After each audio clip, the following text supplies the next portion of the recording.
Hello' guys, কি খবৰ? আশা কৰোঁ সকলোৰে খবৰ ভাল। আজিৰ দিনটো মই কি কৰোঁ গোটেইখিনি দেখিবলৈ পাব। ভিডিঅ' ফাৰ্ষ্টৰ পৰা লাষ্টলৈকে চাই থাকিব।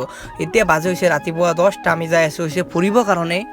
এই ভিডিঅ'ৰ জৰিয়তে মই এটা আপোনালোকক কথা ক'বলৈ বিচাৰিছোঁ। আপোনালোকে যদি শ্বপিঙৰ পৰা কিবা বস্তু অৰ্ডাৰ দিবলৈ বিচাৰিছে, তেনেহ'লে এই কুপন কোডটো ব্যৱহাৰ কৰিলে এক্সট্ৰাকৈ বোনাছ পাব। আৰু আপোনালোকে আমাৰ ইউটিউবত যাই পিনে চাব পাৰে, যিবিলাক অফাৰ দি থাকে সেইবিলাক ভিডিঅ' বনাই পিনে আমি ইউটিউবত দিওঁ। আপোনালোকে যাই পিনে চাব পাৰে। ইউটিউবৰ নাম হৈছে ৰাহুল বি ব্লগছ।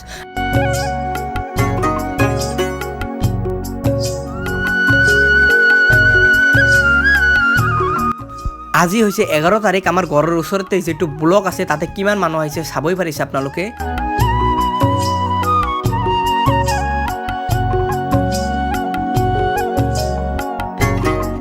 একদম সিম্পল ভিডিঅ' আছিল। আপোনালোকে প্লিজ আমাৰ ইউটিউব চেনেল, আমাৰ ফেচবুক পেজ, আমাৰ ইনষ্টা ফ'ল' কৰি দিব। ইনষ্টাৰ নাম হৈছে Rahul B blog. Next video' আহি আছে। যদি ভিডিঅ'টো ভাল লাগে তেনেহ'লে এটা লাইক বা শ্বেয়াৰ কৰি দিব। বাই।